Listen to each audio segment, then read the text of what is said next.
Well, a very good evening to you all. Welcome back to SFR for round 15 of the championship here in Shanghai, China. My name is Jamie or X Indigo, and I think Dan is in the party with me because Oliver unfortunately cannot make it. So hopefully all is well with Oliver, but Dan is here with me.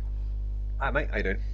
Not too bad. Nice to commentate with you again after Monaco, our first race Yeah, together. you too, mate. We've picked a tricky one, China. It's definitely a love-hate relationship from everyone on the grid with China. Some people absolutely love it, and other people absolutely hate it. It's ridiculously technical to say the corners aren't that hard. They are quite technical, so it's going to be interesting to see how these guys tackle it.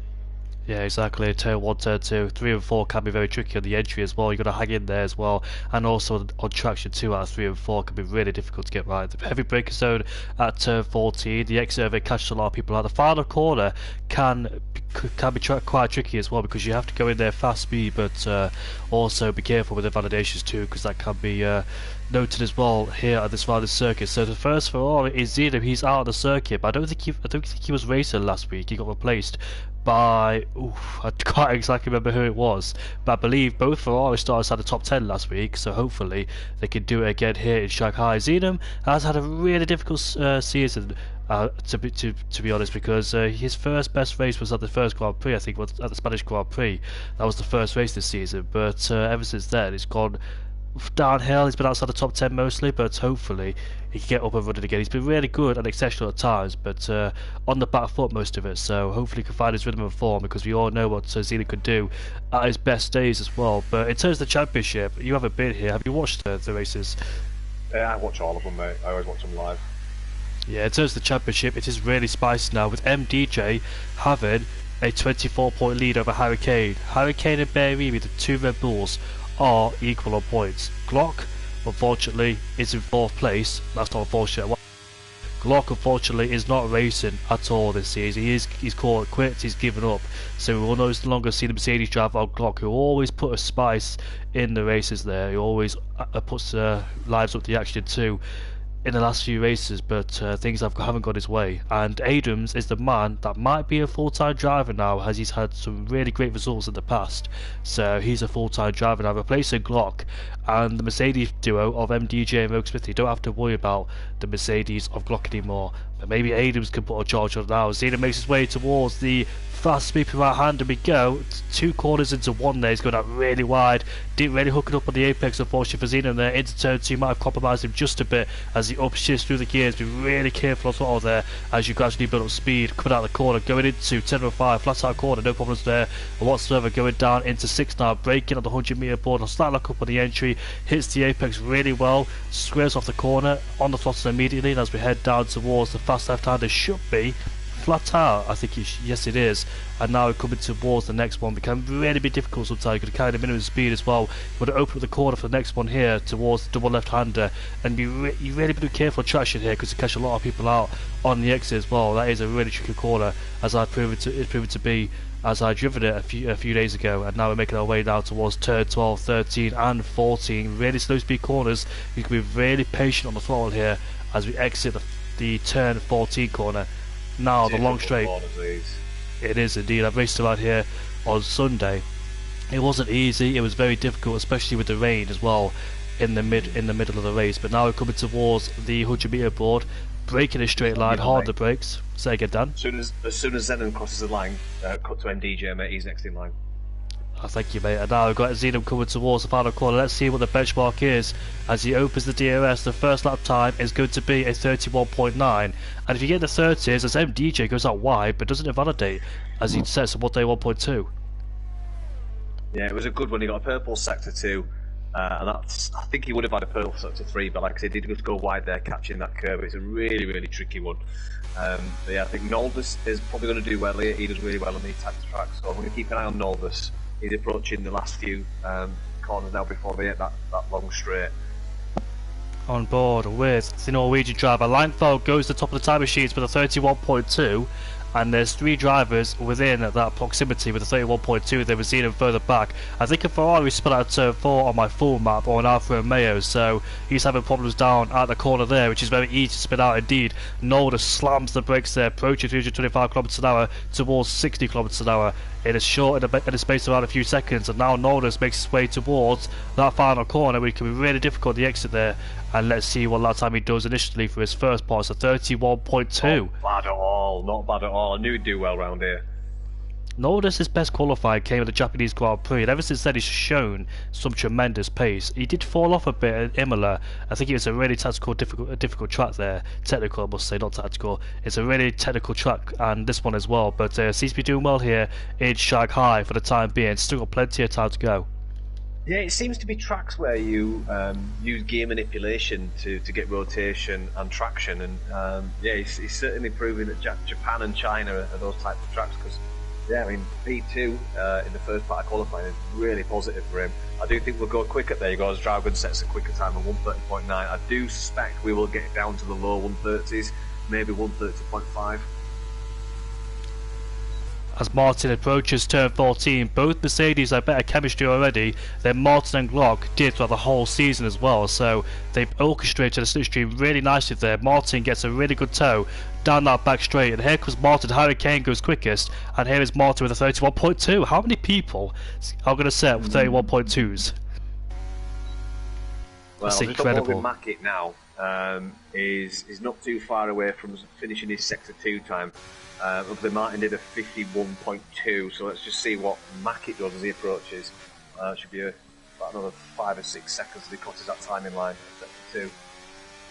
There he is then, Mackett, who did slightly go wide out of turn 8 and turn 9. It's a 51.3 in the middle sector. The best middle sector so far we've got is Harry Kane with a... Oh, I'd actually know there because it doesn't say the actual full-time middle sector. But here is Mackett down the back straight then, so it's a Norwegian 1-2, and Martin in P3 there. Barely, his teammate who won last race is currently down in P7 with Ramavaj in P9. Ramavaj did start last in Imola because he really did struggle, but made his way through the pack very nicely indeed to score a top 10 finish. And now Mackett coming out the corner there at the exit of the chicane, the hairpin, now coming towards the final corner. Let's see what Mackett can do in the Alpine. He's going to cross the line anytime soon, and he goes up into P9 now with a 31.5.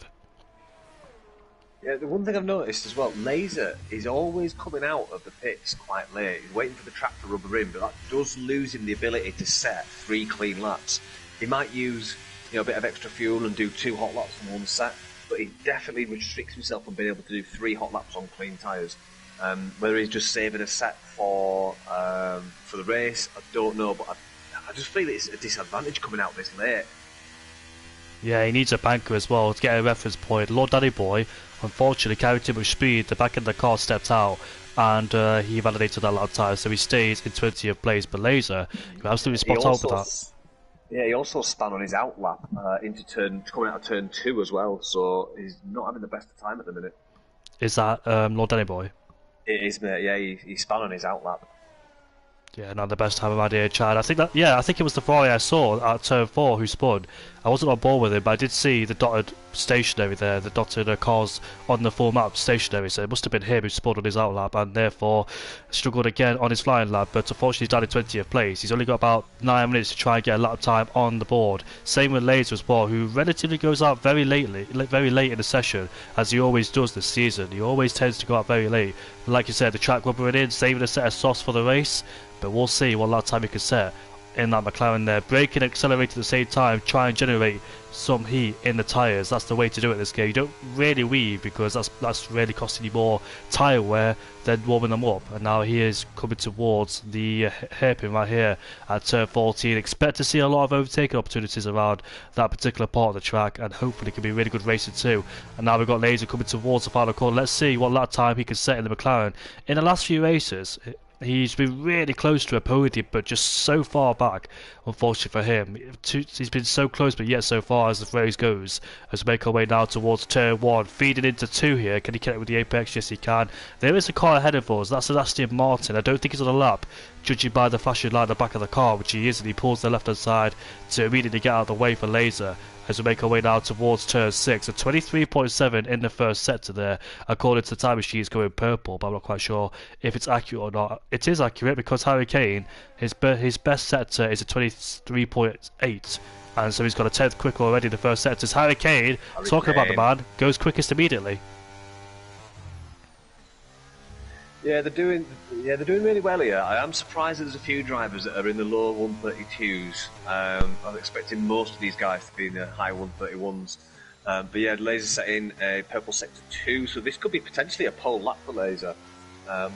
It's looking tight. Everyone else was at about 58 seconds coming through that second right-hand corner there, so it might be on the lower end now coming out of there. But we'll see how he does when he tackles this hairpin, see if he gets it nailed on some good traction, because it is hard getting the traction down out of that hairpin.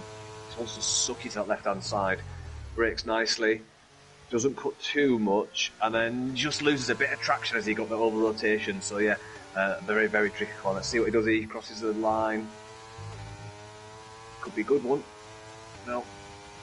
130.9, so goes P2 with that, so it was close. Very close indeed. Langfell's just got to P4, now replaced by Simon, who puts himself into P4 in the Alpine. By the way, Simon is a new driver here, so welcome Simon to SFR as a full-time driver. Hey, let's see what he could do. And Adams has left the session, unfortunately. He's down in P16, so hopefully he can get back in it.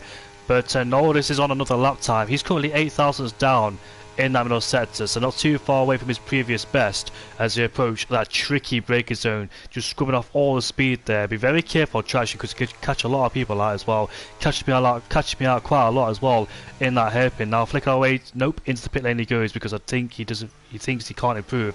In fact, that was a weird glitch there because it looked like he resets track on the track, but actually he was on the track momentarily. But there's an AlphaTauri who's spun in that middle sector. Which AlphaTauri is it? It's not Jargon, it's Atlas who's gone for a spin there. There he is, the AlphaTauri man going for a spin at the double left-hander, and he's currently a 10th up in that first sector, so his improvement completely gone down the drain after spinning there. Yeah, I'm just on board with FNR Simon.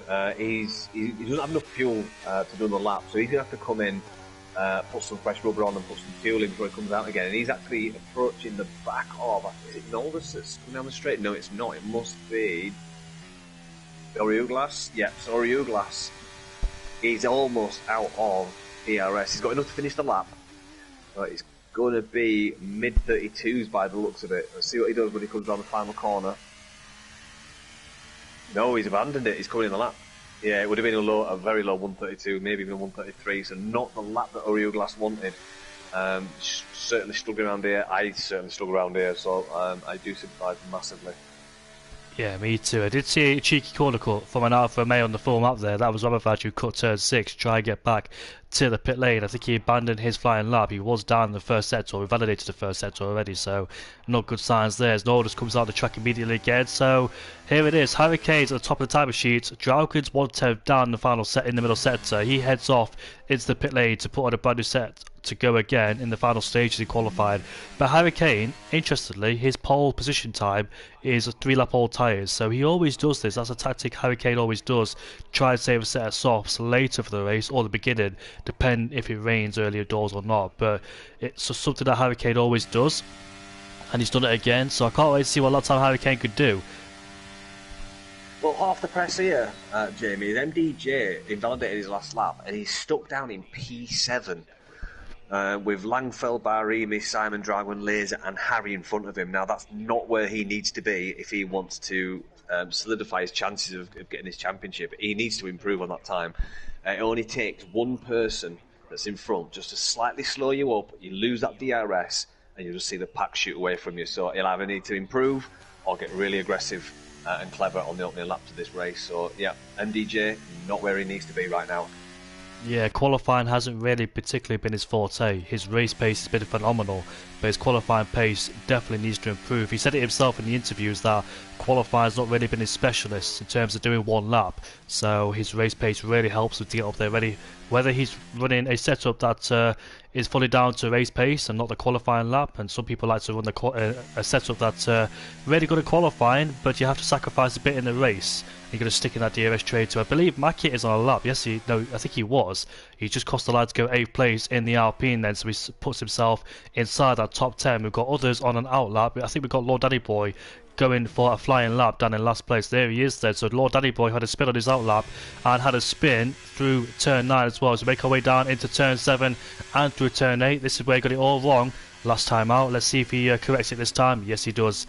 As we make our way towards the double left-hander we go. It might play a mental effect in his mind to struggle through this corner, but he negotiates that really well as we make our way towards the end of that middle sector. 51.6 there for Danny Boy. His main target is just to get a lap time on the board there, so let's see if he can do that. He got himself inside that top 10 last week, but let's see where he can put himself this time. He might get a decent tow off the Red Bull, and let's see if he does as well. Harry Kane or Bearim is the perfect place to give a tow, which he does, so that's nice of them to give a tow there for Lord Danny Boy, helping their Norwegian compatriots. We make our way down towards the hairpin now. Heavy braking zone once again, goes a bit deep into that corner, picks up the throttle really well though with no wheel spin on the exit.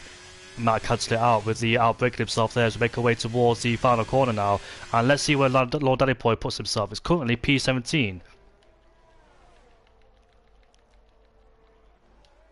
And we've got Laser making his way out of turn 3 and turn 4, so going for his final lap of the session. Same with Harry Kane then, so crucial points here in qualifying. Qualifying is about to come to an end. Who will take pole? Is up, mate.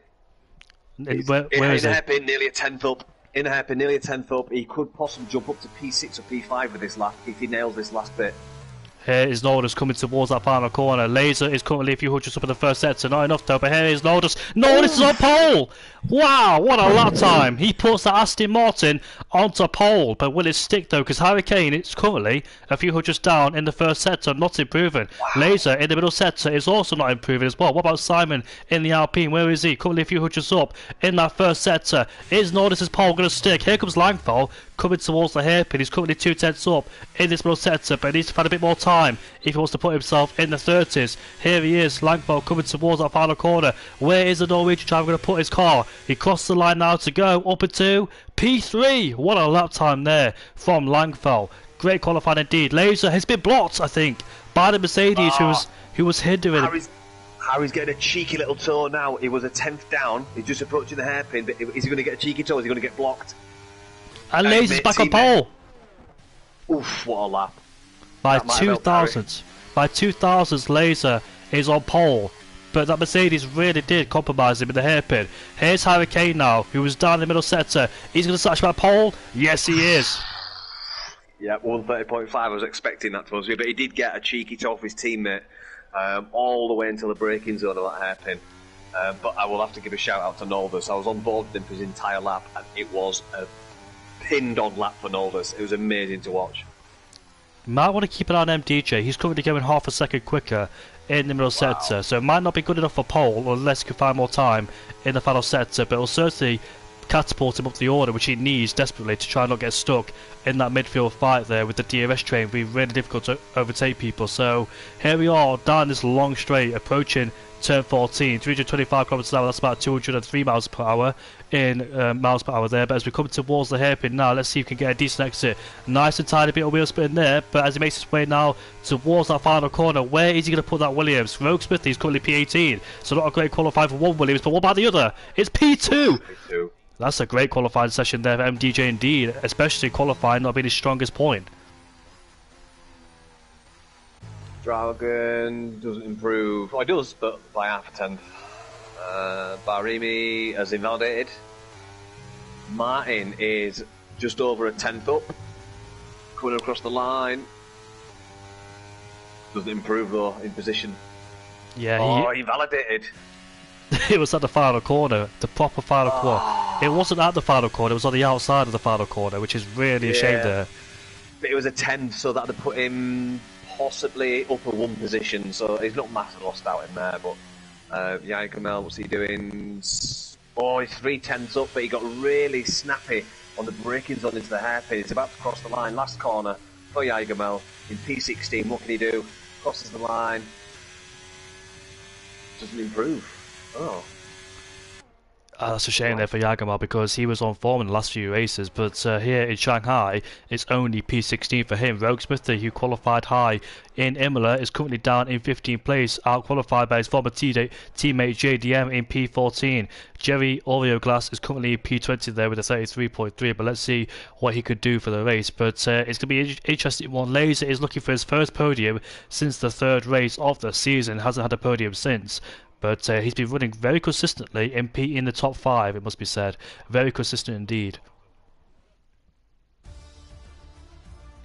Yeah, cracking results there for some of the drivers at the top end. And I think it's going to make it a spicy race, to be honest with you, and not to mention that we could have some rain.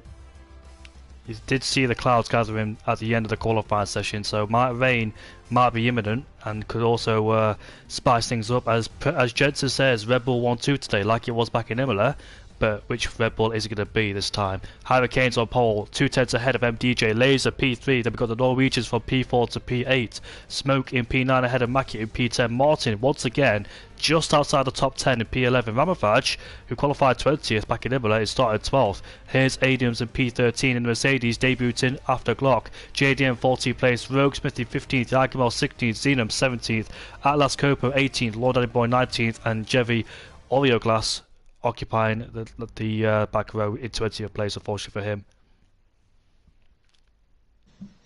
Yeah, it's a difficult track though, mate. I mean, looking at the spread though, that's quite impressive. I think, what was it, 1.6 from first to last? I didn't quite catch the times. It was about 1.6, which, to be honest with you, that is really, really good. Very close lap times indeed as well. Nordis, another shock surprise once again. He's really starting to find his rhythm and form in the latter stages of the races, but we'll see what he could do here in Shanghai. Very close to a podium back in Japan, until he picked up that 3-second time penalty and dropped him down the order as well. But he wasn't really there back in Imola, but we'll see what he could do here in Shanghai. Completely different track to Imola. It's very technical indeed, twisty turns, heavy braking zones and heavy traction zones too. But we'll see what happens down at turn 1 all the way down to turn 4. You can overtake at turn 6 if you're close enough, but we'll see what would happen. I think it's going to be a tricky one for tyres here as well, mate. Obviously, you don't want to do the two-stop if there's safety cars that'll work, but if you're going to do the one-stop, you can do medium to soft. I wouldn't try soft to medium because the soft just wear out too quickly. But by doing medium soft, you do have to do a really long medium stint. Hards, I won't want to start on hards round here, but might be the best chance for a positive result in terms of strategy. So it'll be intriguing to see what these guys decide to do in terms of what tyre they will start on. What would you do, Jamie? My normal strat, always go-to strat, is hards to mediums, but you never know about the rain coming in as well. If it might interfere during the middle of the race or the end of the race, but it might not interfere at all. Maybe just saw the clouds at the end of the qualifying session, but it could be a dry race. Did you race around it yesterday? I did, but I had my accelerator started locking out at 90%, so I had to reset my wheel. It happened again, so I had to reset my wheel again. As I reset my wheel, my AI car put me into the pits, and I came out in the rain on mediums. Ooh, yeah. AI make AI not making good decisions. Yeah, I know. So when I came in, the rain was getting heavier, so I thought I'll chance it with the wets, and the full wets were just not gripping. I was going further and further back, so I just called it a day and retired.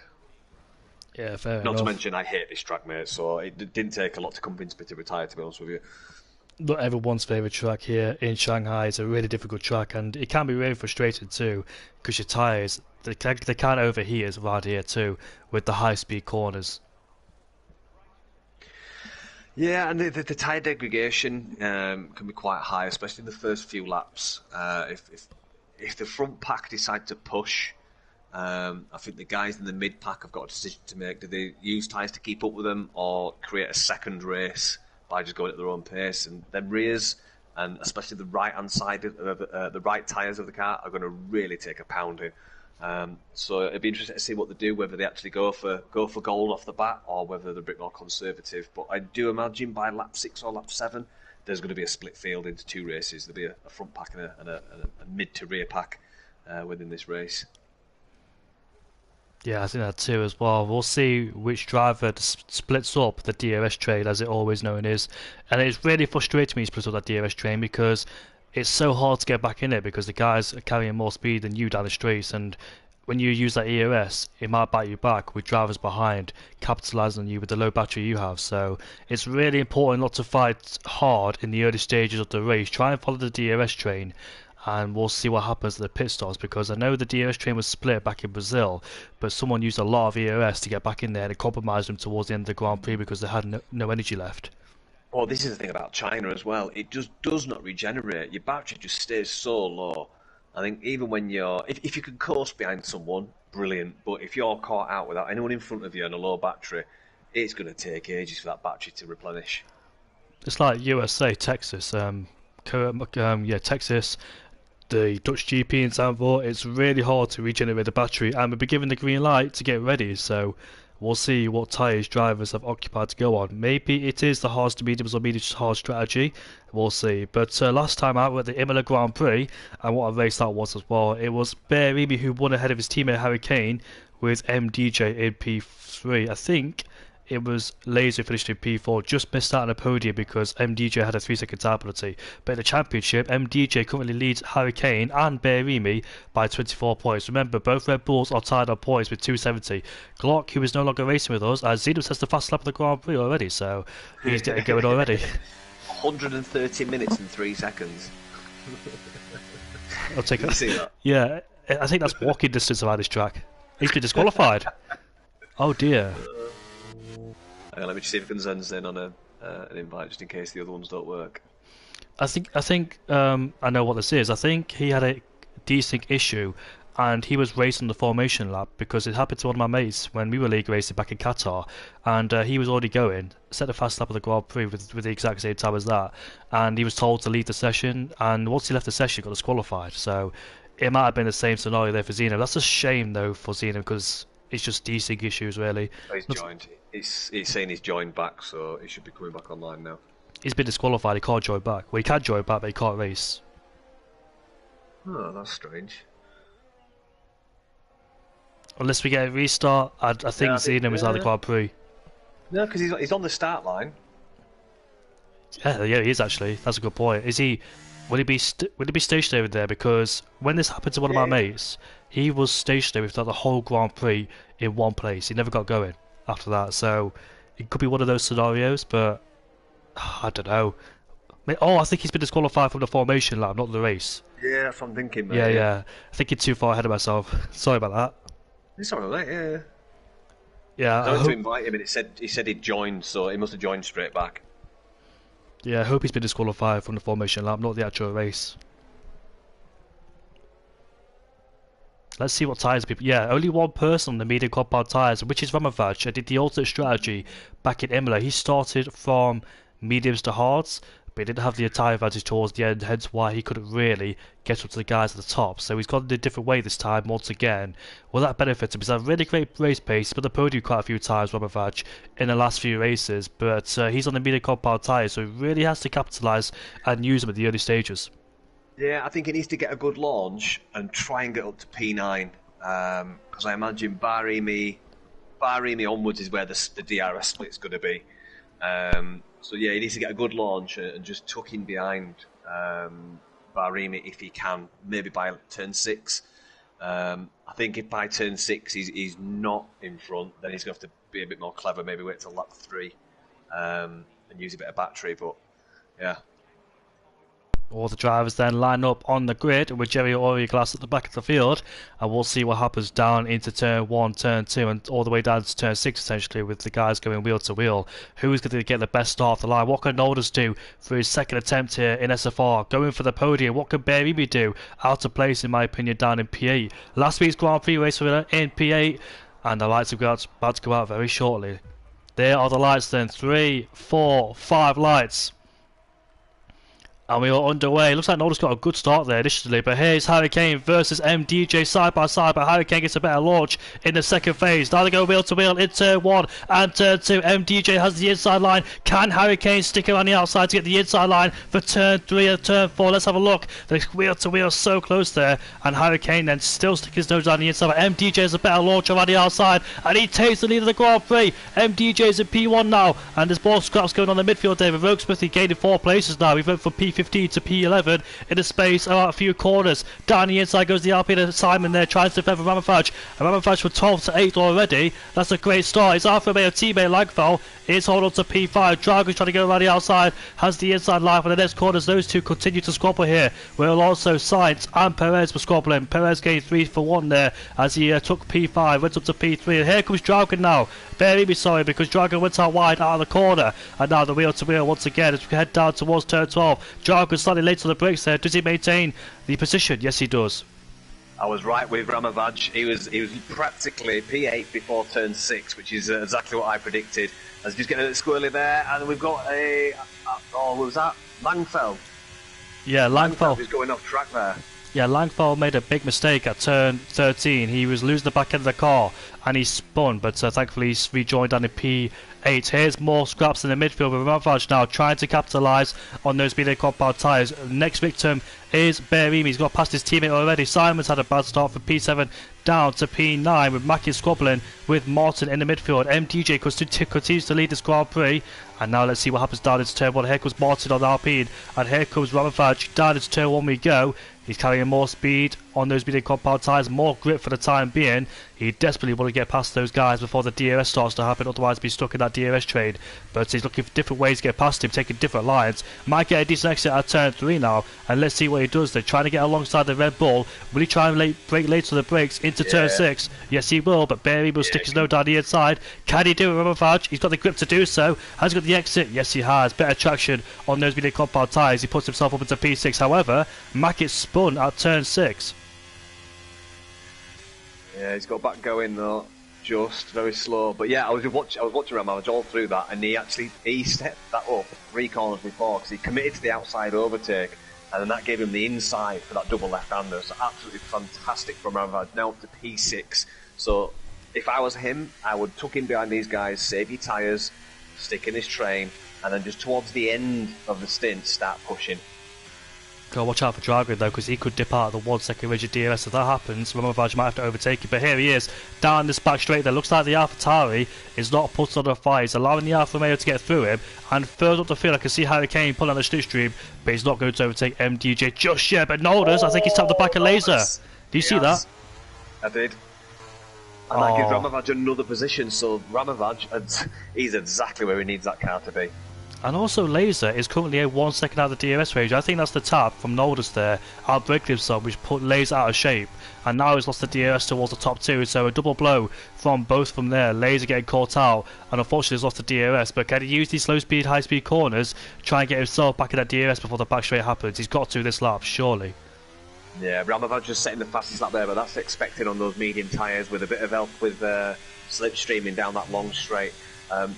Yeah, I know what you're saying as well now, mate, because obviously he's only got another 5 or 6 laps of this extra grip before the hard tyres start to get in their nice warmed up window.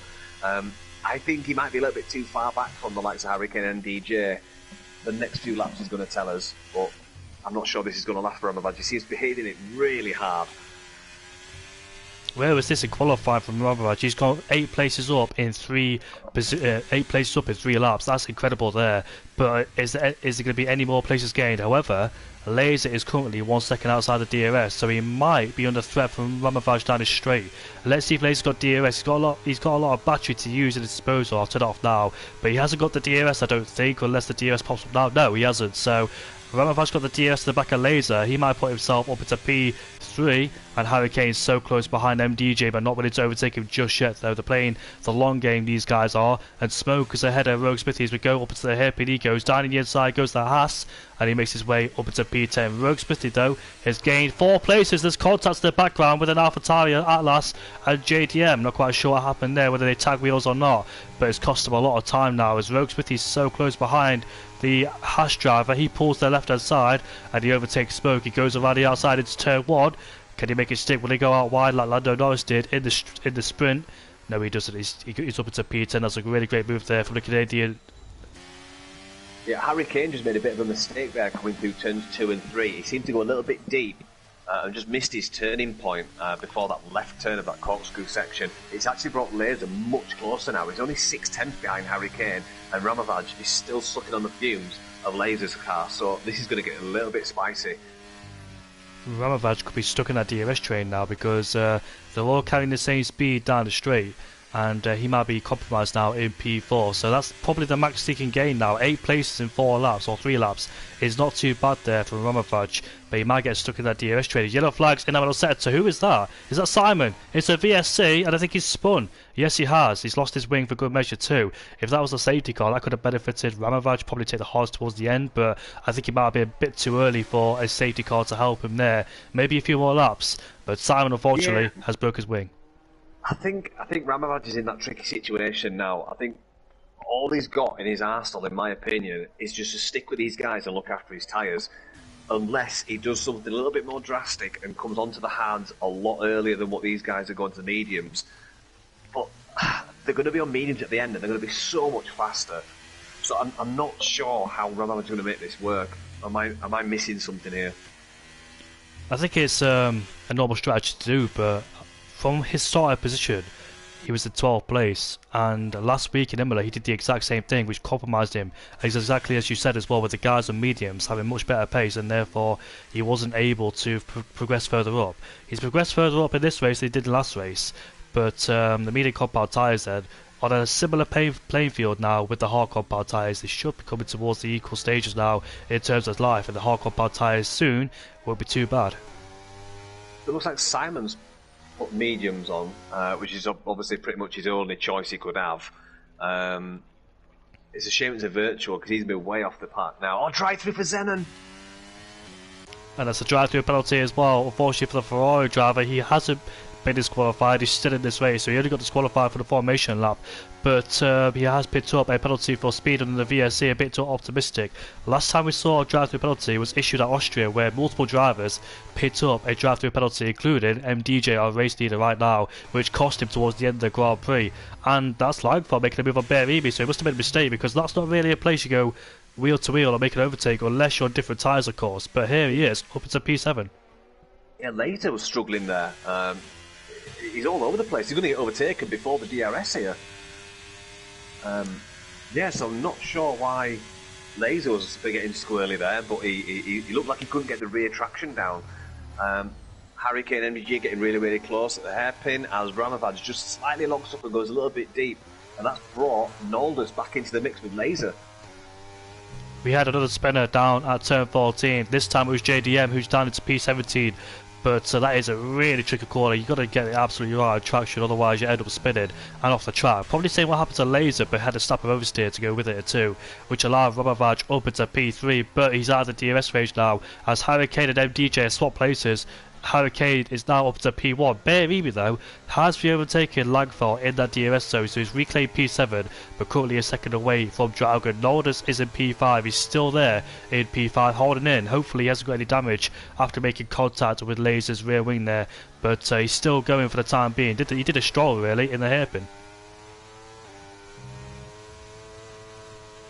Yeah, just going back to my original point in qualifying about who's going to be the splitter of this race, I think it's actually Rogue Smithy. It was 2.6 behind Langfeld. He's now gone down to nearly 3 seconds, and he's got Martin and Smoke on his tail. So I think it's Rogue Smithy that split this race into the lead pack and rear pack, and he seems to be struggling quite a bit. He has got a bit of battery to use at his disposal, but I'm pretty sure Martin is going to be all over him, waiting for him to make a mistake, and Martin don't want to hang about because he's also got Smoke on his rear. So this could be an interesting battle that unveils later on in the race.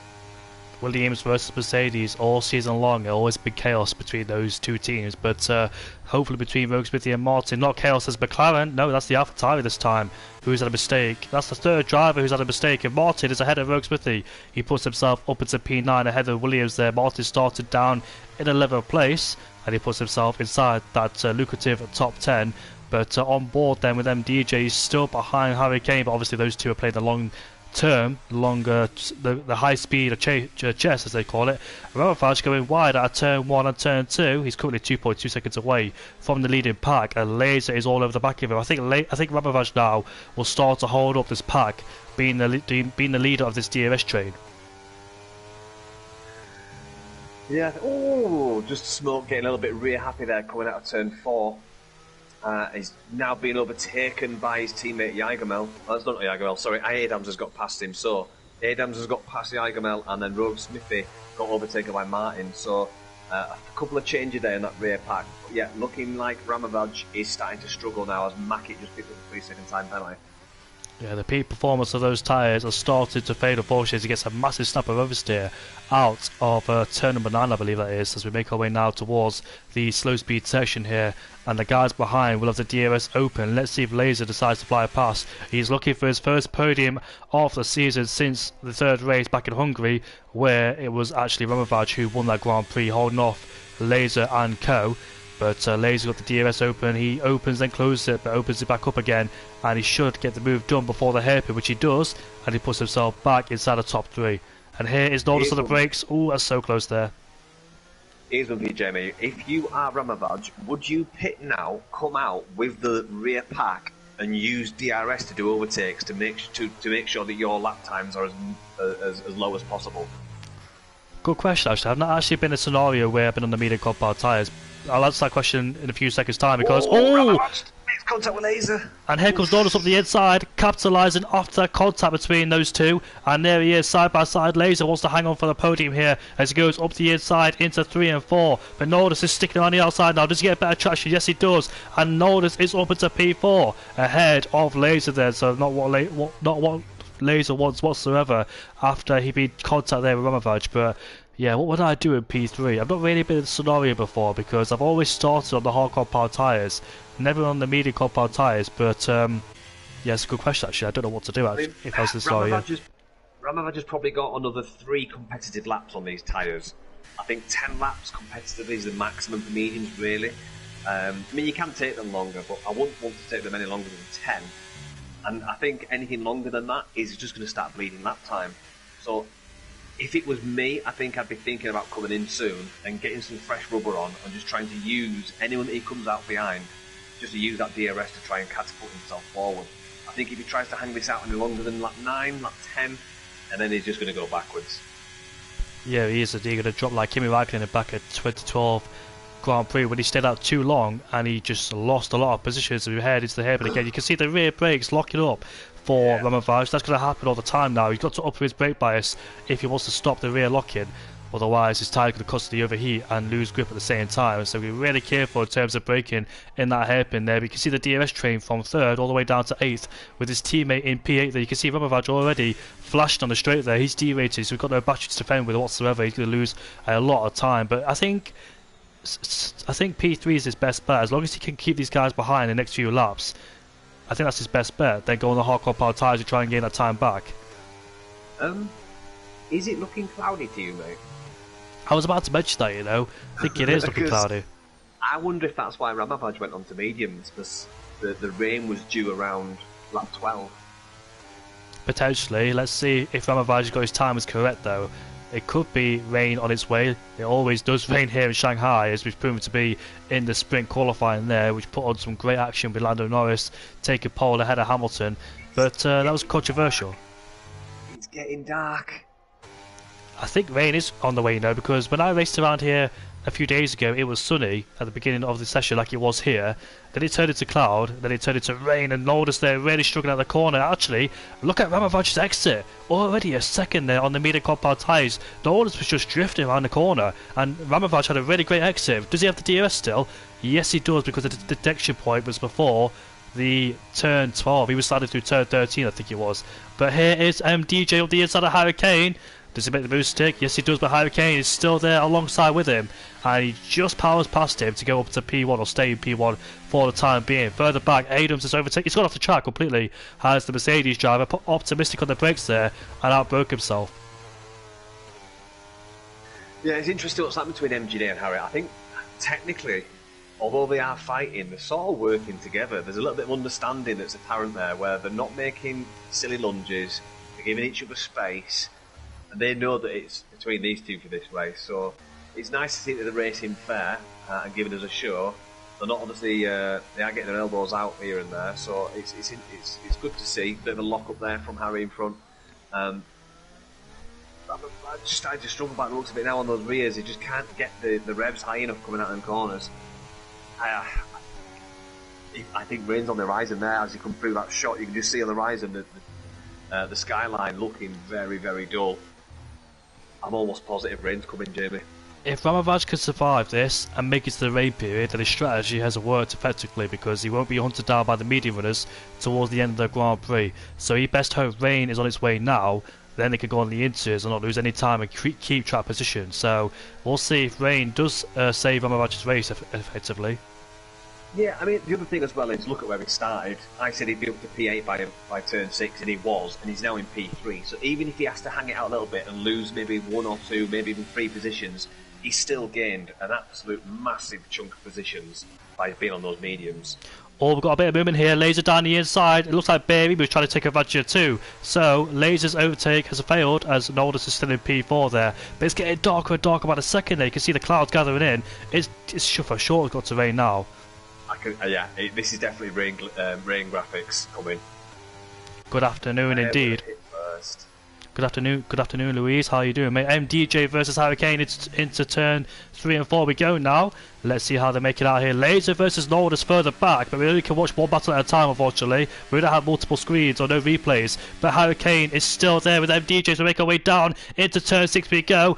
And they both lower the brakes, of course. Hurricane going a bit deep, but doesn't get the exit he needs to try and get past him. They don't really have to fight in these corners. They can stick in each other's DRS trades, but obviously they probably put into action there. Noldus has lost 2 places towards Laser and Bearimi then, so Laser has got past him.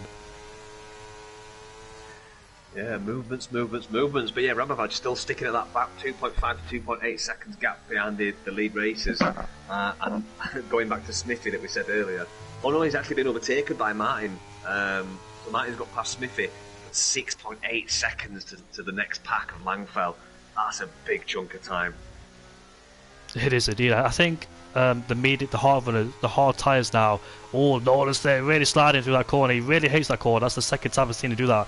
And you can see that Dragon's all over the back of him there with the DRS, and you can see him derated too. Here comes Bearimi, here comes Hurricane on the Williams of MDJ, and Bearimi now puts himself up to 4th place. Down the inside goes the AlphaTauri on Noldus there. Noldus trying to do the switch back, but does he have the exit he needs? They're going to go wheel to wheel in the final corner.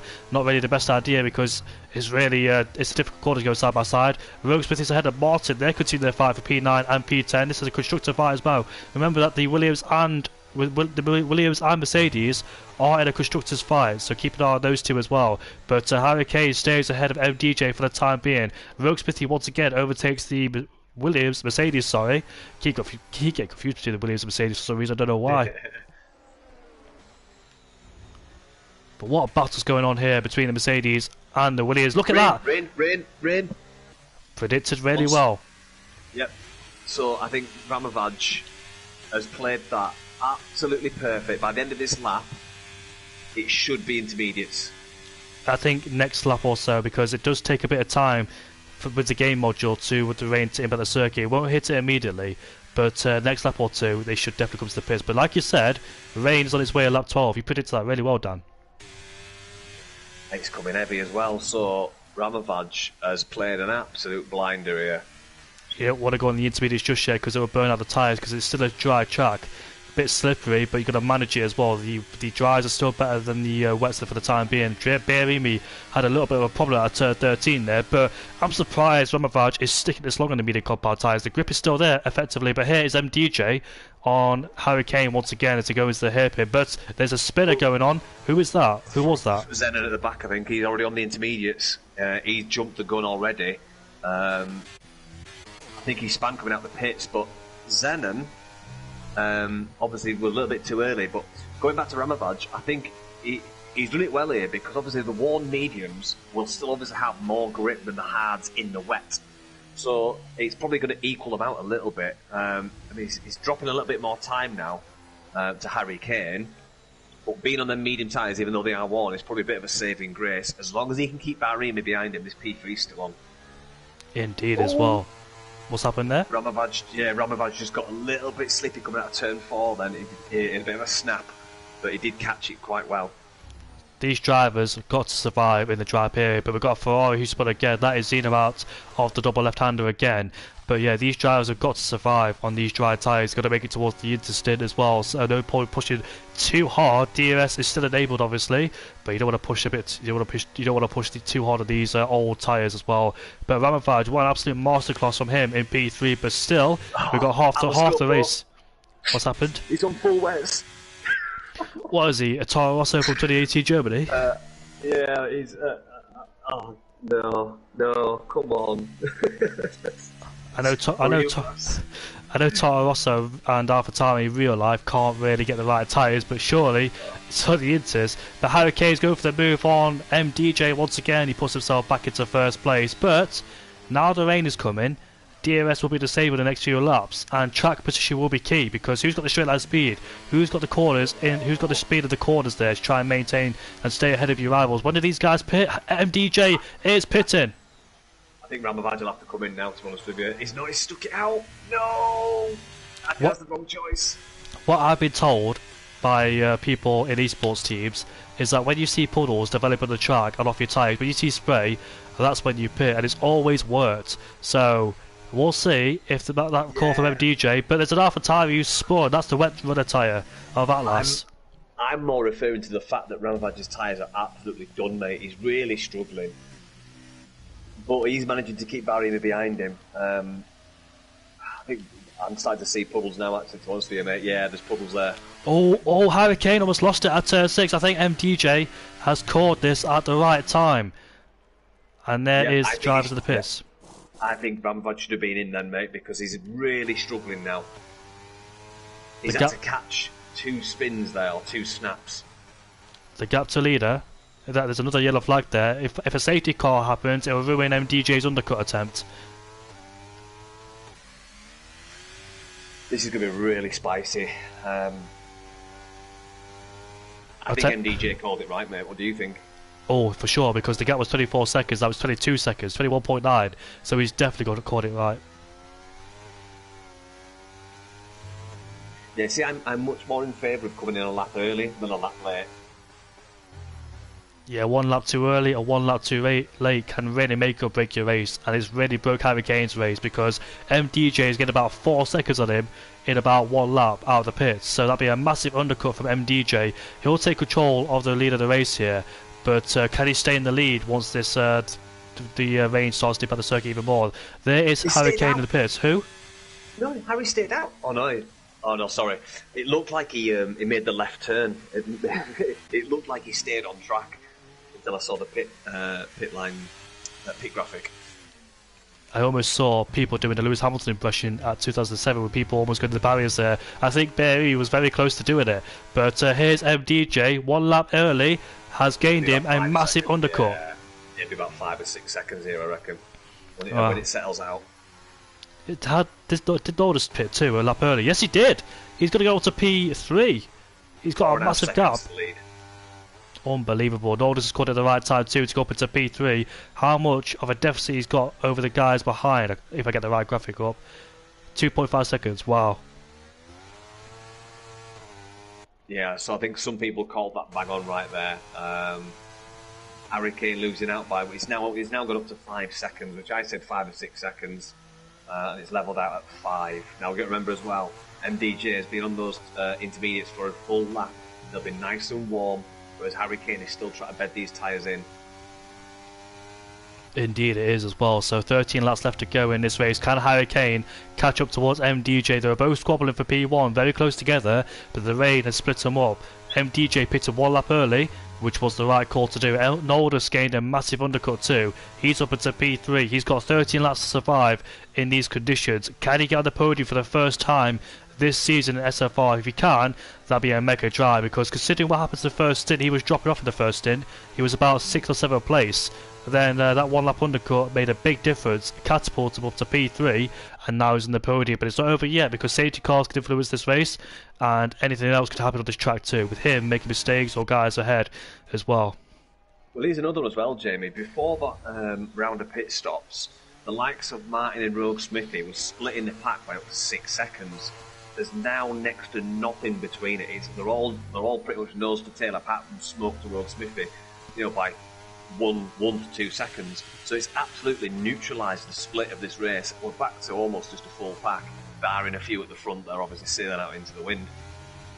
I'll tell you what though, Hurricane has gained a full second of MDJ already in 1 lap. I'm not quite sure if Hurricane's used the battery or not, or he's got some great wet weather pace or not, but he's certainly gaining on MDJ, so might not be over yet for MDJ. I just had a cheeky look, and I'm not going to say who, but there is a bit of a difference between the batteries of these two drivers.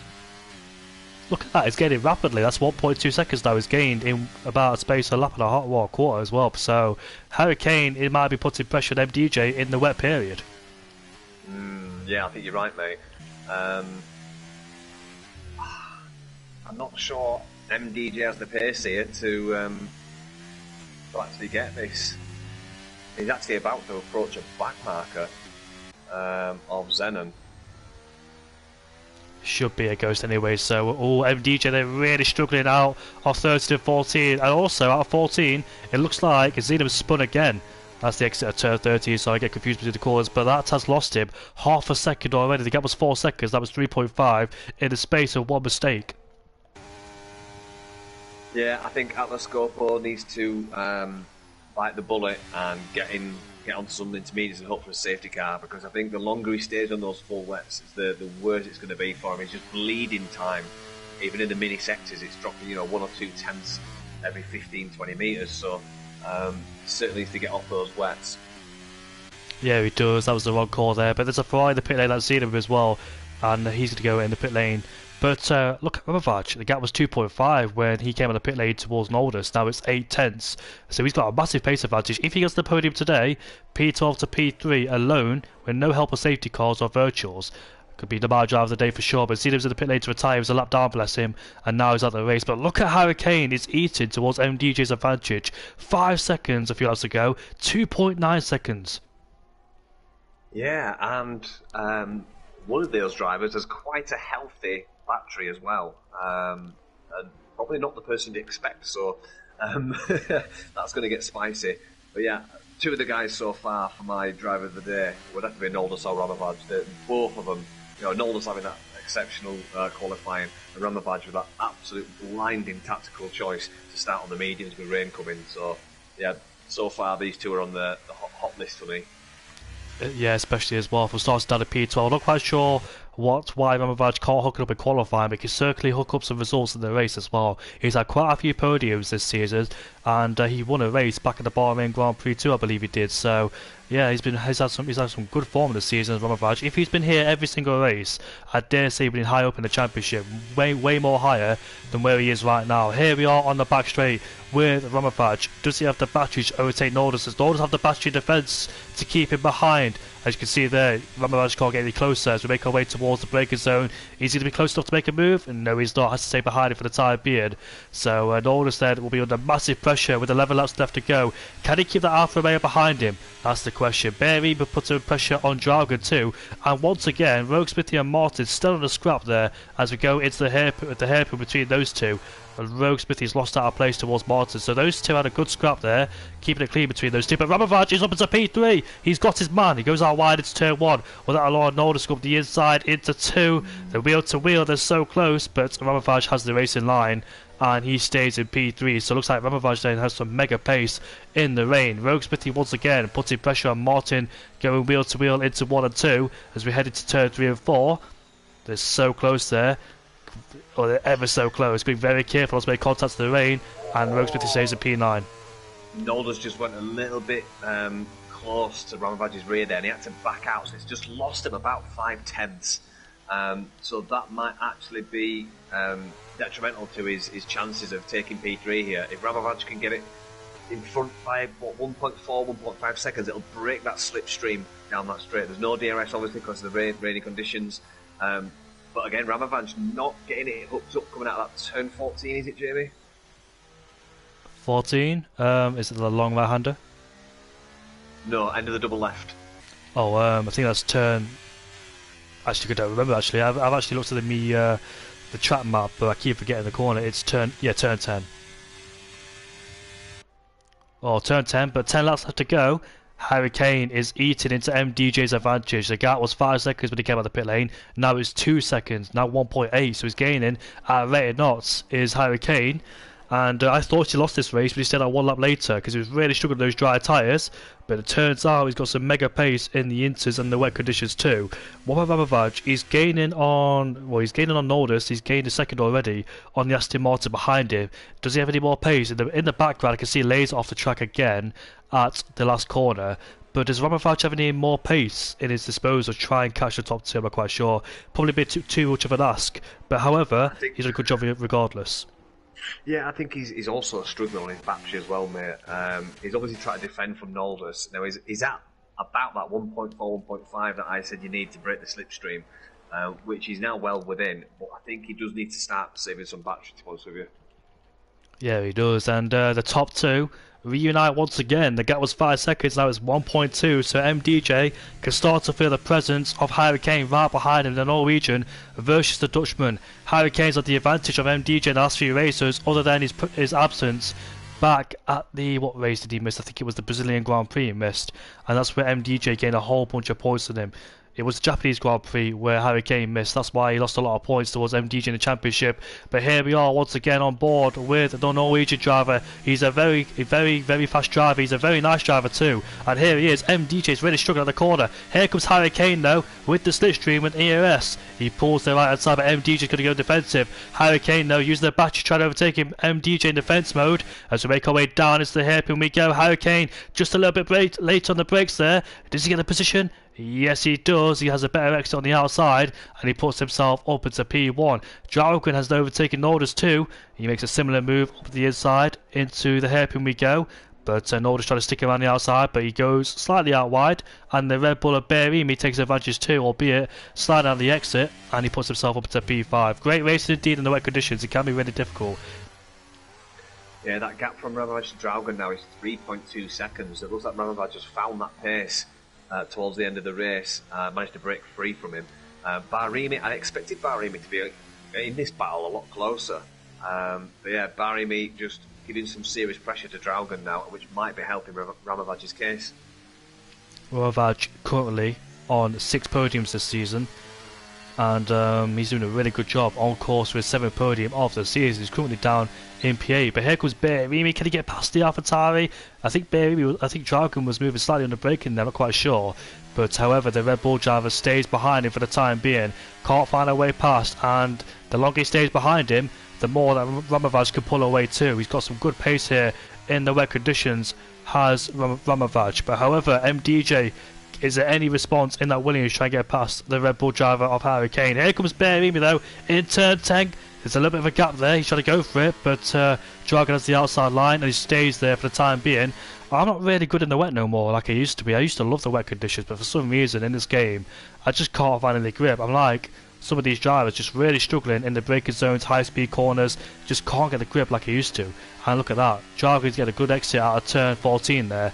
And let's see if Berimi's close enough on the hairpin trying to overtake. He's using his battery. I can see on board with the Red Bull driver as he turns it off for the time being. As we make our way down towards the straight, it's the hairpin we go. Is Berimi going to be confident on the brakes to go down the inside? He's going to go for it, you know. Is going to be a contact between the two. A bit of bodge in there, but as you expect, Rubbin is racing. And let's see, gets a better exit out of the corner. It is Berimi for the time being. He puts that Red Bull into P4. Another outstanding move there from Berimi. Yeah, really good racing from them two there. Elbows out, a little bit of contact, but nothing to get a tizzy over. So yeah, great racing from them guys. MDJ just in P2, just slightly struggling for pace now. He does not want to lose sight of Harry Kane. He needs that slipstream coming down that back straight. So hopefully MDJ can keep it hooked up and keep on the back of his gearbox. And Dan, it's stopped raining, mate. We could see the dry tyres being introduced again. 7 laps. Well, I think if it happens, it needs to happen in the next 3 laps, maybe 4, because anything after that, you risk actually being able to carry on and keep track position. You know, you'd probably lose 3 seconds a lap, so you've probably got 5 laps, maybe 4 laps grace. So yeah, you've probably only got 4 laps to decide if you want to do that. So let's see what happens. I did commentate at the Belgian Grand Prix where these type of scenarios happen, where the rain ended with about 6 or 7 laps left to go, and some people pitted and some people stayed out, and the people who stayed out lost a lot of time, and the guys gained about 4 or 5 seconds in 1 lap. So we'll see when it dries up and it should be about in the next 2 laps or so, next 2 or 3 laps, like it did when the rain started to happen. But we'll see. Will that bring MDJ back in close contention towards Hurricane? Because it looks like the wet conditions were his downfall. But Laser is now ahead of Nordus. He puts himself up into P6. They had a scrap at the hairpin as Laser went down the inside of Nordus. And once again, he does this exact same thing. He puts himself up into P6 there ahead of the Norwegian driver. Great qualifying, but in the race, he went a bit backwards there, unfortunately, for Nordus. So still needs to figure out what he could do in the race pace sequence there. Got a yellow flag. Lord Danny Boy maybe coming down the back straight. I think it was. That's where the yellow flag was when he came out. But I think Atlas has gone to the soft core power tyres then. So he went on the wets the whole time. I'm quite sure why he did that. He's gone to the softs now. So Hurricane, when it started raining, pitted 1 lap too late. But in the end, it benefited. Well, did benefit him, but he had a lot of good pace to go with it to back it up. So he's got to pit at the right time, you know, because these two are really quick in the dry. I'm not quite sure if Hurricane can make up the same deficit if he stays 1 lap later, when the dry starts to come in. So let's see then, when it starts to get drier, should be doing now. Yeah, still too early for slicks. Atlas Gopo's lost 1.8 seconds in 3 corners. Yeah, he's on the soft core power tyres, the softest tyre of the lot, so maybe 1 more lap before they go into the pit lane to put on a brand new set of softs. Yeah, I mean, it's going to be softs for everyone, isn't it? It's going to be whoever chooses right at the right time. Obviously, you can't leave it too late. You just don't have enough time to gain the time back on anyone that stays out. So I reckon lap 24 is your crossover point of being able to stay out. But well, Hurricane get it right this time, pitting at the right time because it cost him a lot of time towards MDJ, but was able to make it back up. But in the dry, I don't think the same deficit can be made because obviously in the wet you got a lot of skill and different settles going on, but in the dry you're more on a level playing field. But we'll see if the top two make the right call, can make or break their races. However, looks like the battle for P3 is now cemented. Ramavaj is on the podium for P3. I don't think Barry could catch him unless something dramatic happens. And Haas is in the pit lane along with the Mercedes driver going on the dry tyres. Is that too early or a bit too late? I'm not quite sure, but we'll see if it works out for them. Is Atlas Gain on the car ahead of him? I think it's a little bit too early. They've still got a little bit of rooster tails coming off those rear tyres. I reckon you're going to be looking at end of lap 24, mate. Yeah, I think you're right about that one. I think 1 more lap and that is it before they go on the dry cut power tyres. But we'll see then. Will the battle between Hurricane and MDJ continue in the dry? MDJ lost that in the wet, but could he get it back in the dry? As we're about to see. Maybe Hurricane was kind of a bit more downforce in the corners, hence why he was gaining so much, because his straight line speed wasn't really that great against MDJ's, but in the corner he was gaining a lot of time. So that's where Hurricane's strength was in the wet conditions there. Yeah, I mean, I'm just looking at Smoke's times, and he's still losing time. His mini sectors are changing it by 1 or 2 tenths every 50 metres. So yeah, definitely a lap too early. But obviously, I've seen before, it can change absolutely rapidly. So these guys stay out 1 more lap then. As you can see, you can see the Williams steering wheel there. That MDJ is low on ERS. I don't have to even check the telemetry there, but I can't see any other ERS on board with any drivers. Just the Williams there, because obviously they don't have the telemetry on the dash. They have it on the chassis. Yeah, does he's on the 10%, Williams. mate. Yeah, so you can see there for yourselves that MDJ is low on ERS. I presume Hurricane is quite high. Ramavaj is low as well, and yeah, he's like 50%, so he's looking good. So Langfell's pitted then in the Alfa Romeo. Let's see if he made the right call or not. He's going to go on the soft car power tyres. He's driven a strong race so far, but let's see if it's the right call for him or not, as the Alfa Romeo then comes out of the pit lane. We've had no safety cars in this race. I expected about 1 safety car, but these guys have done so well. It still looks really wet in Sector 2.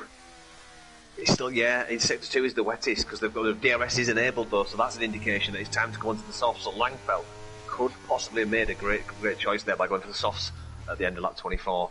How much time is he to gain on these fellow interrunners? Simon's done a great job, you know, because he crashed out a few laps ago. He's back into P10. Here's the RP driver, so Let's see what he can do towards the end of this Grand Prix. But DRS has been enabled then, as MDJ can get the rear wing open for the first time since lap 12. And here he is, but he's not close enough though. As I think Harry Kane's used a bit of battery there to try and pull away from the Williams driver. But I expect many people to pit this lap. Yeah, I think everyone's going to pit this lap, apart from the people that are already on softs. But MDJ is in content. I've got a sneaky feeling he's going to stay out. He's staying out. I knew he was going to do that.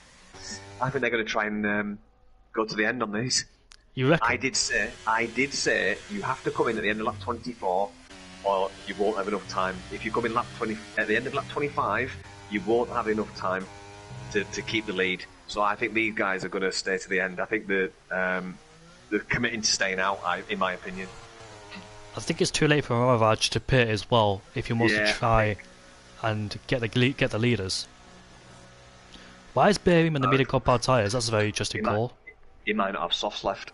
That's very true indeed, because we know some people might have sacrificed a set of softs, and they might not have one in the race too.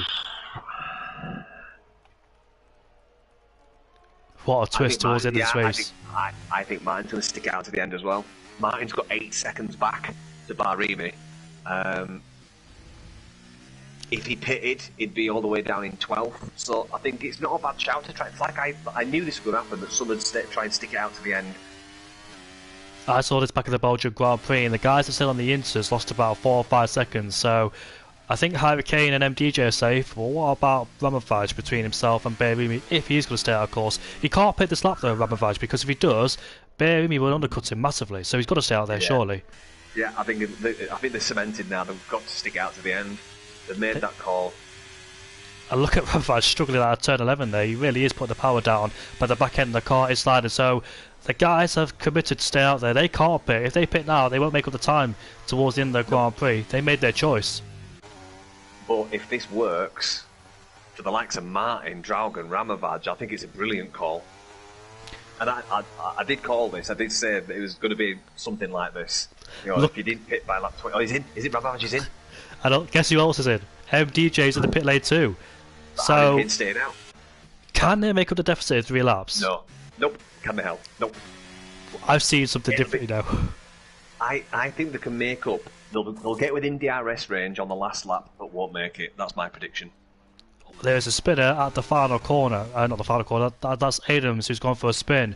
Once again, that's the 4th or 5th driver we've seen spinning there so far. But yeah, this could be a very interesting race towards the end. Has Harry Kane made the right call? We'll see. He's going to lose a lot of time. The gap now between the leaders. I think he has, mate. I don't know. I'm still on the verge of I actually don't know. I know it sounds crazy, but 22 seconds in 3 laps, you think impossible. But I've seen some different things in the racing. I did something very similar in Brazil, but there was only 2 laps to go, and I managed to get P2. And Martin's doing the same. I think Martin's remembering what happened in Brazil when I stayed out on the Inters. He's seen the lap times, but Barimi is only 1.5 behind him and gaining. I think Barry's definitely going to overtake Martin as well. But who's going to get a P3? Because Draugen's still out there on the Inters. So the battle for P3's on.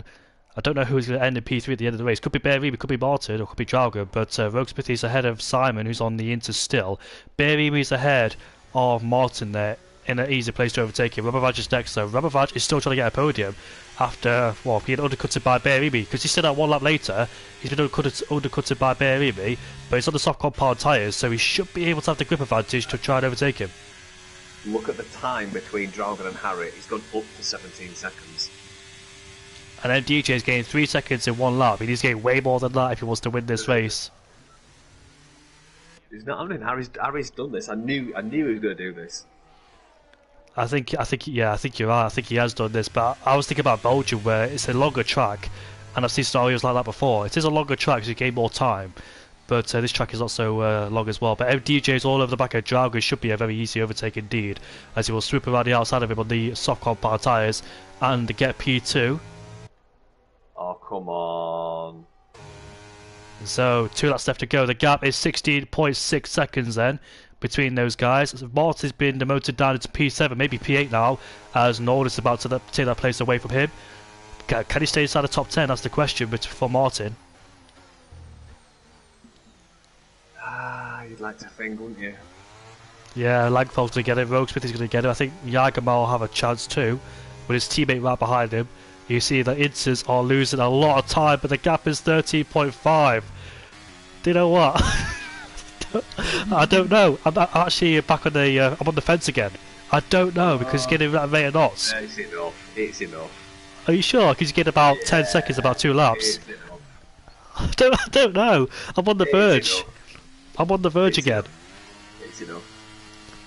We're about to find out if Harry Kane made the right call or not, but he's entering the last lap. 12 seconds in 1 lap. I don't know. It's enough. Stop panicking. It's enough. I don't know why I'm panicking because I should be supporting nobody. But here's Rubbervadge on Berry. He puts him into P4, but he should get P3 because there is Drago on the Inters. 2.8 seconds now between 3rd and 4th. See, even that's going to be tight, I think. But Baby's coming back on those medium compound tyres. I think he has more battery than Rubbervadge, so the battle for P3 is not over yet. But Baby's going to try and go around the outside. Into 1 and into 2 they go. You can see that they apply the throttle, trying to brake later to try and stay ahead of each other. But Rubbervadge gets P4. Next target is Drago right ahead of him. You can see him slide out the exit, but Rubbervadge should get this move easier done. But look at the gap, it's going down. It's 6.7 now between the top two. Rubbervadge goes down the inside of Drago. Here comes Berimi. Easy move for him. I don't know. It's 5.5. I'm on the fence again, Dan. Easy, no. Are you sure? Are you sure? Yeah, I don't know. It's enough. It's going to be a mighty close finish. MDJ is pushing like hell. They should have flags, but... Do you remember what I said? 1.5 seconds by the finish. How do you know? Just crystal ball, mate. Crystal ball. My heart is going right now because, like, anything could happen to Harry Kane because the tyres are 13 laps old. 13 lap old tyres on Inters is quite bad as well. All this is up into P5s ahead of Dragon. But as we come to the braking zone, Harry Kane should have the grip to try and stay ahead. Yeah, 2.5. Barry meets up as a P3. He gets the podium off Rubbervadge. Will he try and go up the inside? No, he can't. So that's a shame for Rubbervadge, who had a great race. But here we are, across the line. Whoa! 1.5 seconds! How on earth did you predict that? There was no way. How on earth did you predict that? Mate, I'm just septic peg, aren't I? Oh, Rubbervadge was close to a podium, but I think pitting 1 lap too late has cost him because Berimi had the jump on him. On the mediums too, for Berimi, he had more battery than Rubbervadge, hence why he couldn't defend. Dragon survived to P6. Oh, look at that, Dragon's got a puncher. His left front tyre's got a puncher. Right front tyre, sorry. Oh wow, unlucky. Well, lucky because he's crossed the line. Martin's got a puncher too. And Harry Kane doesn't, as Simon says the fast lap of the Grand Prix. Wow. Imagine Harry Kane had a punch at the final corner. Oof. I bet DJ must be absolutely fuming with that. But he had to do it because he didn't have the pace in the wet to try and overtake him, so he might have gone for a different strategy to try and hunt him down. But what a race there. That was a fantastic finish. Get these drivers in the podium interviews. I'm going to go to the toilets because I needed it ever since the first lap of the race. Yes, I know it.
we got the guys in the party to do the interviews. Yeah, they're in, mate. So we'll start for third place, man. So bear with me, mate. You started down in P8, I believe, but that strategy to pit one lap earlier than Ramavach really worked at the end because you managed to get that undercut on him, but he was on the soft compound tyres, so did you expect a podium at all in this race? Yeah, I thought it was possible, but I think many things went against me, so in the end I think I just managed to get there, and I'm happy with that. That was when did you know when to pit, by the way? Were you thinking about staying on the inters, or did you have in mind that the drive's going to be better towards the end? Yeah, there were someone who I talked to who already had tried the soft tires, and when the method with the DRS was activated, I just decided to go for it, especially since Harry didn't, because I lost out a lot of time in the first pit stop because of Harry was pitting at the same time. So yeah, I just decided to go for it, and I somehow knew that a lot of the guys behind me would pit because there's something with this game. When you have the DRS is activated, you just change tires. So yeah. So I hope I didn't lose too many places, and hopefully I could fight back to maybe at the podium. Yeah, you were one of the first people in that little gap you had, or the little bubble you had in that pack, where you went on the drives first, and Ramavach was on the inters. So, yeah, were you surprised to get out ahead of him? No, I saw on the timing board that I was around him, maybe in front of him. So I thought if I just could come out in the DRS behind him, I had a chance. But I came out. He came out behind me, and then I had a slower car on inters. I think maybe that was Martin who made things a little bit difficult. But yeah. I think Ramavach tires, the soft tires, they didn't work too many laps. So I had a great fight with him on the last lap. Was the reason you went on the medium compound tyres because you had no softs towards the end, because you used them in qualifying? Yeah, that's correct. I was struggling a lot in this qualifying session and decided to use all my tires. Were you a bit surprised in this race that things went well for you? Because I know you were in that DRS pack the whole time. Then all of a sudden, when the rain stops, you capitalised and you overtook Ramavach on the last lap of the Grand Prix. So I bet you were surprised about that, weren't you? A bit. Yeah, but I saw he was his battery was drained on the lap before, so I knew if I could follow him, I had a good chance to take him. Great stuff indeed. You really did well around here, Chad, tonight, and managed to get on the podium at the very last stage of this Grand Prix too. So how do you feel for the next race in Qatar? Oh, I love Qatar, so I'm looking forward to that. Yeah, me too, man. I love Qatar. Fun. Yeah, it will be fun indeed. I love the fast speed corners, so good luck to you there. And Dan, you any questions for Baby Me? No, I think you've pretty much covered it really, mate. But yeah, just going into the last few races of the season, Barry, mate, is there any tracks? I know you said you like Qatar, but is there any tracks where you feel that they're going to be easier than the others? Yeah, I think I will be stronger in Qatar, on Silverstone and Portimao, especially. Yeah, I don't remember the last tracks, but Miami is maybe like this track. Not my. I'm not really strong there, so I have to do quite a lot of work to try to follow MDJ and Hurricane. Well, you pulled it out tonight, mate. At one point, it was looking like you were going to struggle for a P6 or P7. So getting on the podium, it just showed your testament to not giving up and putting your pace down and getting that result, mate. So well done tonight. Yeah, thanks. I guess I had a few nice fights with those guys before it started to rain. I saw they were draining the battery, and I was just saving, and I managed to get past Drogan, and then I managed to get past the two others before the rains came down. And but I didn't manage to get that much of a gap, so I knew if I pitted in the same time as Harry on the same lap, I was gonna lose a few places. So, and that happened. Well, congrats, Barry. Me, fantastic on another P3, mate, on a roll with podium so far this season, and good luck in the championship next few races. Hope things go well for you, as I hope do for everybody else here in this party, because the top 3 in this race are the top 3 of the championship. So yeah, all 3 title contenders, including Clark, are in the party. So we move on to P2. MDJ, mate, it must be so frustrated missing out by 1.5 seconds. I have no idea what Dan was doing there, but he somehow knew that the gap would be 1.5. He said that with 3 laps left to go. So, 6 laps, yeah. oh yeah, 6 laps to go. 6 laps left to go. But how do you feel just missing out there? Well, I was screaming the whole time when it became dry for the track to dry up, because I'm absolutely garbage when it comes to rain. So when it was finally dry, I had to go past Dragon, which didn't leave me any room when I was trying to get around him, which costed me a bit of time. But that, I don't think that would have made a difference to get ahead of Hurricane. It's just, I don't know, I guess luck with his 90% tire wear that he had on this intermediates.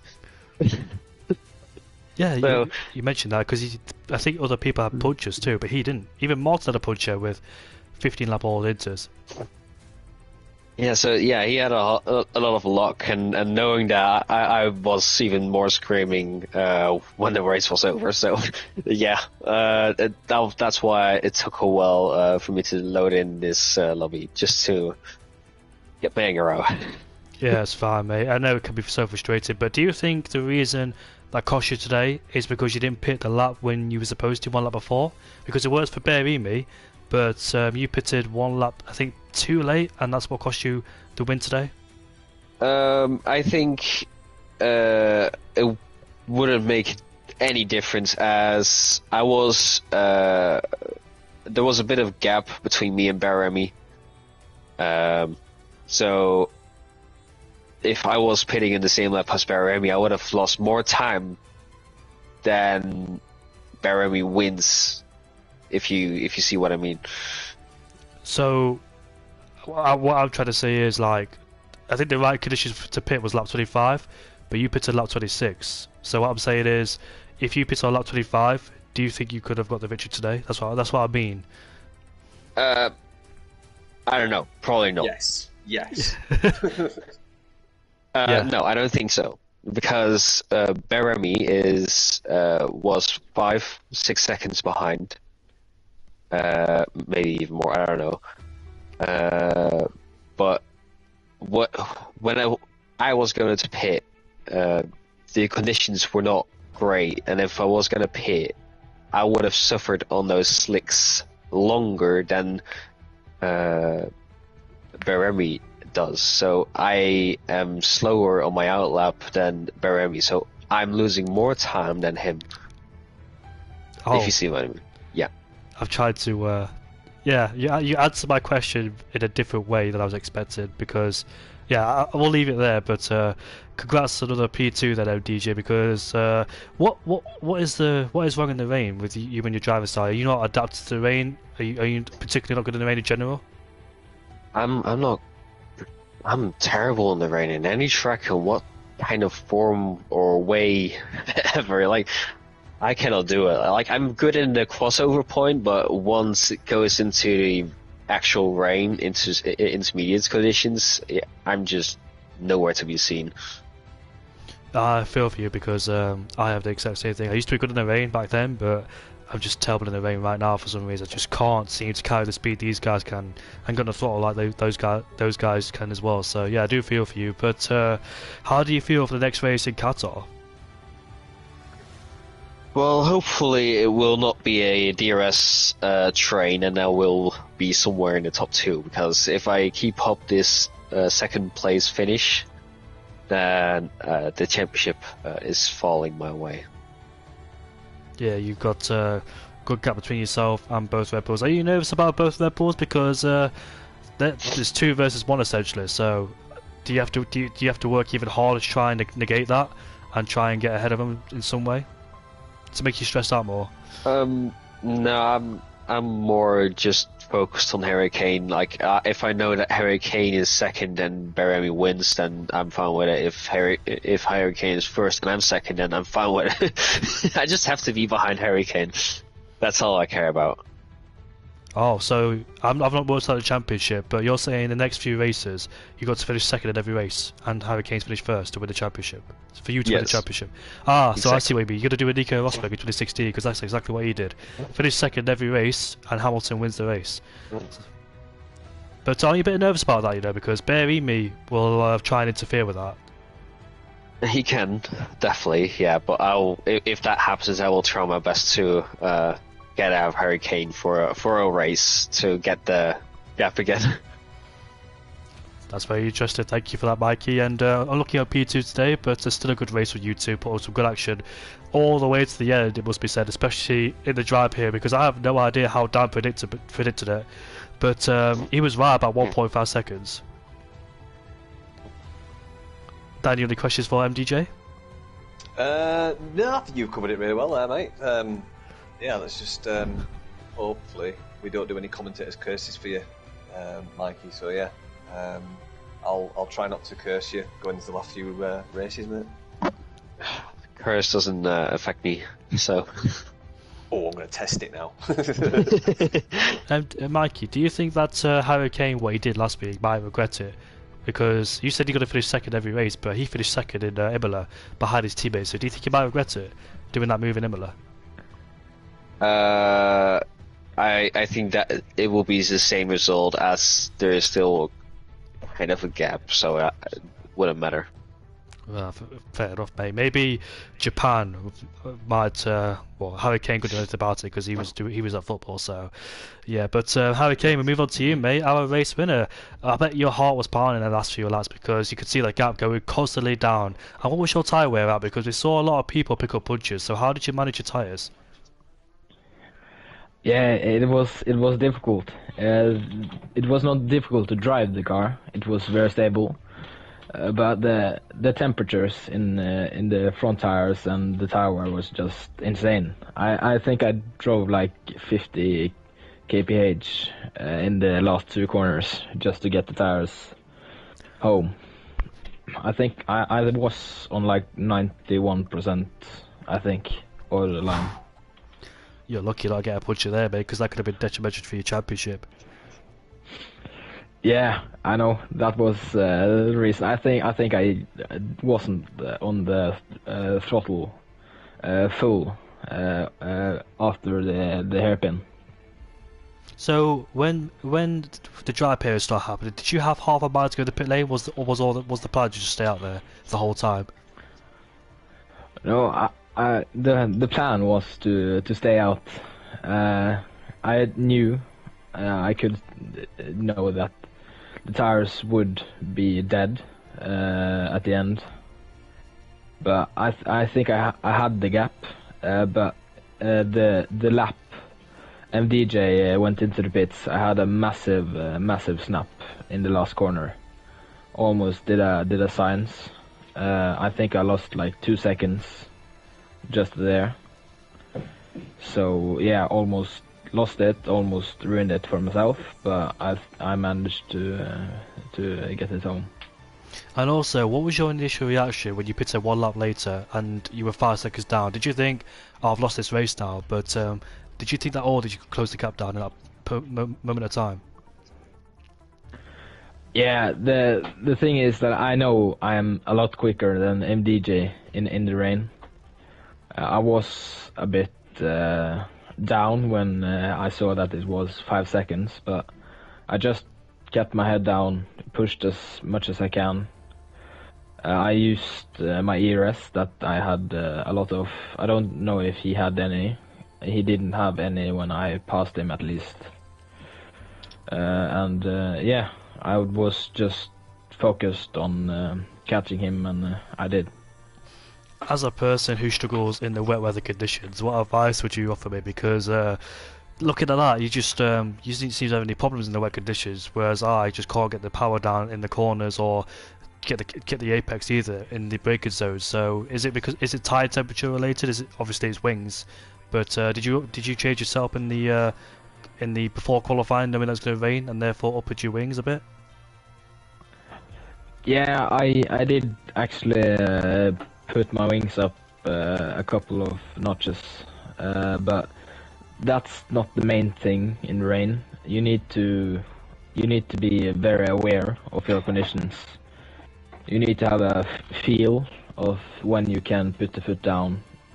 Often I go a gear up just to get the foot down in the traction zones, and yeah, I think I'd also put the brake bias one up just to not get the back wheels, rear locking in the corners. That also helps me a lot. And you heard what MDJ said about him finishing second in every race that's left, and you have to finish first. So does that add a bit of pressure? Are you relying more on Baby to try and help in the championship, in the drivers' championship, or are you two still equal? No, we're still equal. I don't think we will fix any of the results until maybe the last 3 races, if I have a chance. We also have a sprint race in, I think, Las Vegas. So there's some points to get there, yeah. I just think we need to fight. Maybe pay someone in the back to get the MDJ or something. But yeah, I don't know if he still drives good. The next 5 races he has it, I think. Well, the next 5 races: Qatar, Miami, Portugal, Vegas, and Britain. Which one of those are your weakest or strongest tracks? Where do you think that you can capitalise the most? I think I'm pretty good in Las Vegas and Silverstone. Okay in Qatar. I'm not that good in Portimao. Yeah. I think it's a good few races I can take some good points in. Well, thank you very much, Matthias. And Dan, you have any questions for Harry? No, just it's all been covered really. Congratulations on your podium, mate, and your win. Really brave staying out on those intermediates, but again, I kind of called some. I did say some of you will stay out on the mediums, on the intermediates. Sorry, so. It wasn't totally surprising that you did that, but yeah, making them work was where it came. So yeah, well done on that, mate. Brilliant win, and what a way to win it. Yeah, thanks. And Dan, thanks for covering me in the commentary box, mate. It's been a pleasure to have you once again. Pleasure as always, mate. Pleasure as always. Hopefully Oliver is alright, and he'll be joining us for the next race in Qatar. Next race is at the Qatar Grand Prix at 7:30 on Tuesday next week. It should be a good race there. Plenty of DRS trades, but still plenty of opportunities to overtake as well as Qatar fast flowing. Tyre wear. Yeah, tyre wear. Fuel. Don't forget fuel, because fuel is an absolute killer. I almost went out of fuel in Qatar, even though I had like +2 laps, and 2 virtuals and a safety car. I still almost went out of fuel. So fuel is a big killer. So you can watch out for that, guys, in the podium interviews and whoever's listed. So watch out for tyres and fuel indeed. But we'll see you all next Tuesday in Qatar at Oil Track, and hopefully you all enjoy the Chinese Grand Prix in real life and in SFR too.